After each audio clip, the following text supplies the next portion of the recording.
এই ছেলেটি যখন তার জুতার ফিতা বাঁধছিল তখন পিছনে বসে থাকা চালাক মেয়েটি তার নকল পাটি বের করে তার সাহায্যে ছেলেটির পকেট থেকে মোবাইল বের করে নেয়।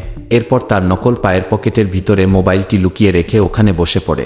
তখন ছেলেটি বলে গার্লফ্রেন্ডের অপেক্ষায় পা ব্যথা হয়ে গেল, বলে চলো ফোন করে নেই। যখনই তার পকেটে হাত ঢালে তখন দেখে মোবাইল নেই।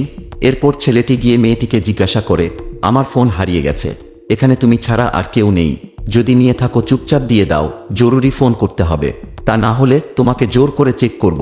তখন মেয়েটি বলে, আমি কি জানি, আর মোবাইল চুরি করার জন্য তো হাত পাও ভালো থাকতে হবে, এই দেখো আমার এই পা ব্যান্ডেজ করা, আমি কিভাবে চুরি করতে পারি।